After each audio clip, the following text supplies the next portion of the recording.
John here with Great Lakes Country. Obviously, I do a ton of outdoor cooking, grilling, smoking, Dutch oven cooking, and recently I decided I was in need of a better outdoor kitchen prep table. So in this video, I'm gonna show exactly how I built this. We're gonna go through every step and talk about the materials and the build and the finishing touches. So let's get into this thing. This is the lumber I'm going to be using to build my table.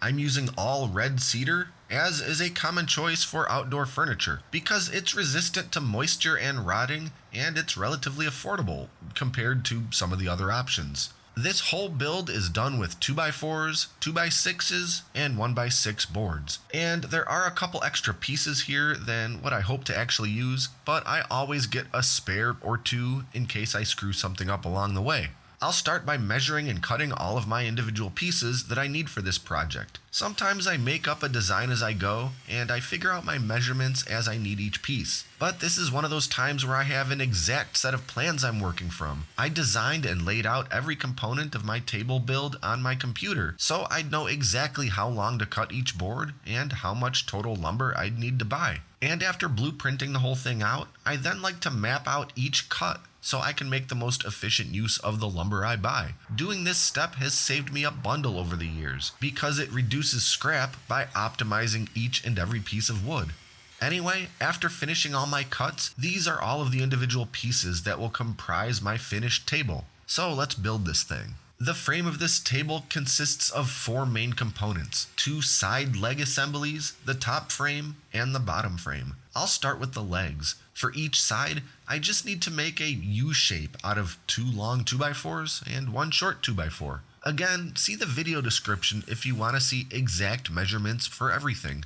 While I'm putting the sides together, I'll mention a couple things. First, I'm using deck screws for my fasteners. I tend to always use screws over nails for most things because there's no arguing with their durability and tightness, not to mention their ability to pull pieces of wood together despite any possible imperfections or slight warping that's all too common with big box store lumber. I also pre-drill pilot holes for every single screw because this dry and relatively soft lumber has a tendency to split if you're not careful. Pilot holes greatly reduce that risk. Second, I'm countersinking every screw because I don't want any screw heads visible in the final product. And later on, I'll finish each countersink hole with wood putty and sand it smooth. Third, I chose the dimensions of this table based on a couple of requirements for how I want and need to use it. I chose the height that I chose because it's a little taller than a standard kitchen countertop, which I always find to be slightly short for my liking. And I wouldn't hate for this table to be a little deeper, but I want to be able to transport it in the bed of my truck with the bed cover closed. So this is the max depth I can go and still do that. Okay, the leg sections are finished, so I'll move on to the top shelf frame. This is constructed from 2x6 lumber and is the only component of the table's frame that doesn't use 2x4s. And I'm just making a big rectangle with 2 long pieces and 2 short pieces. By the way, this is a pretty easy design to build because all of the screws and connections are very simple and accessible. I'm not using any pocket screws or complicated joinery, just driving screws straight through a piece of wood into another piece of wood. Next, the bottom shelf frame. Again, a big rectangle. Again, 2 long pieces and 2 short pieces. Another quick note, notice that the position of the long and short boards are different from the top frame to the bottom frame. On the top, the longer boards are on the outside. On the bottom, the short sides are on the outside. This isn't 100% required, and you could make the top and bottom consistent in this way if you wanted, but I think it makes the final product look better, since the grain ends aren't visible on the top when looking at the long side of the table, and the grain ends aren't visible at all on the bottom because the legs hide it. Alright, let's get these frame components put together. I'll start by laying the bottom shelf frame atop the bottom boards of both end pieces. This nestles perfectly in between the vertical leg pieces and provides a lot of structural rigidity to the whole thing. I'll fasten this in place by driving in some screws from the sides of the legs. And while I'm down here, I'll add the support pieces for the lower shelf slats. I could have used something smaller and lighter than 2x4s for these, such as furring strips, but I'm already using 2x4s and I would have had to buy additional lumber if I wanted a different size here. In any case, these 2x4s will make the bottom shelf surface very strong. We'll circle back a little later and install the slats. Now we'll get the table's top frame attached. This big rectangle goes around the top ends of the legs, but I need the legs recessed by a small amount such that my slats will lie flush. So to get this gap just right, I'm going to flip the whole thing upside down, setting the tops of the legs on top of some slats. Now I can screw that frame to the legs and it will be in the perfect position to make for some nice flush slats. Next, I'll add the support pieces for those top slats. Again, I'm using 2x4s, though something smaller would work okay too. I'll screw these to the outer frame going from the inside. This way there will be no screw holes to worry about on the outer surface. Finally, it's time to start putting on the slats. First, I'll lay them all out to make sure they fit. Note that there is a small gap left over after putting 8 slats down. I'm using 1x6 boards for these slats, which actually measure 5.5 inches wide because for some reason dimensional lumber names are always half an inch smaller than what they're called. Anyway, 8 of these slats aren't quite wide enough, so I'll measure this gap and cut a narrow piece on the table saw to fill it in. I ended up putting this narrow filler piece right in the center rather than on one of the sides because it's much better symmetry in my opinion.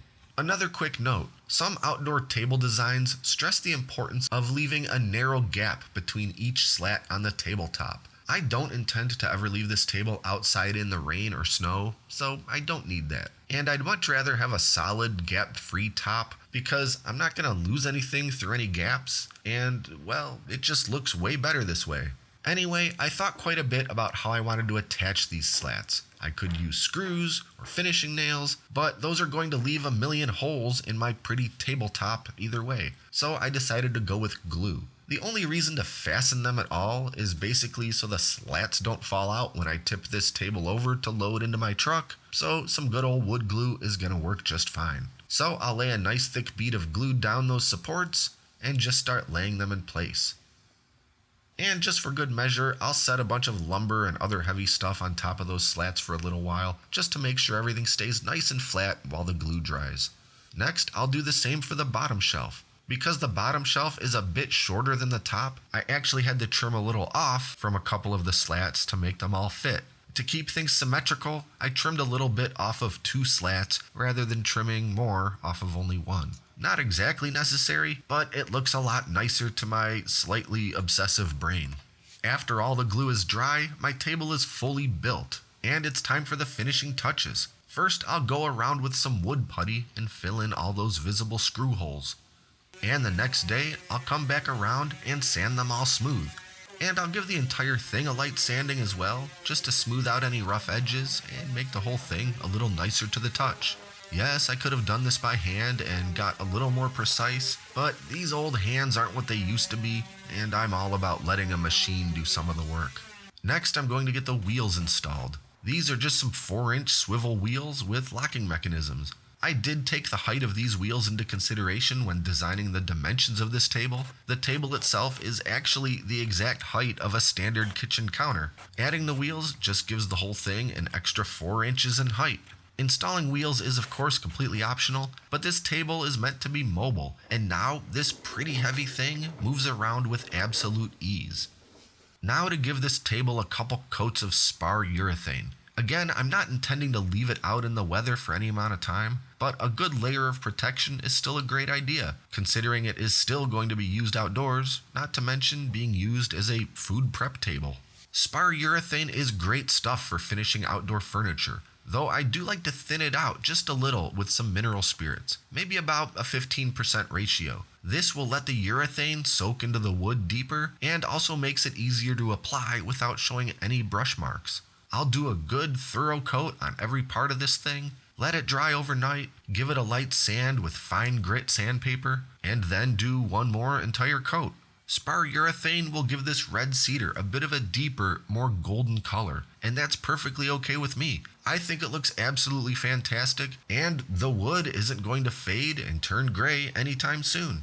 Now the only thing left for me to do is add on a couple optional accessories. First, I'll attach a towel bar to one of the ends, because I just think that will be very handy to have. I got this beautiful hand-forged wrought iron bar from a blacksmith, and I love the way it looks. And lastly, some hooks to hang utensils, pans, or whatever else I want. Again, I'm going with heavy duty wrought iron. Yes, because it's heavy duty, but mostly because I love the way it looks. I originally wanted to install these hooks on the outer side of the table, but unfortunately that made the overall table dimensions a little too large to fit in my truck under the bed cover. So instead, I put them on the inner side, and they still work great for hanging my cast iron pans or whatever else. All in all, I'm extremely happy with how my table came out. It's exactly the right size, and it looks great. My only real complaint is that the wood putty I used for those countersunk screw holes does not match the wood color really at all, and they're pretty obvious and slightly ugly. But oh well, I guess next time I can try to get a custom wood putty color that matches a little more closely. Anyway, this baby is all done and ready for my next cook, whether it's here at home, out at the cabin, or anywhere else.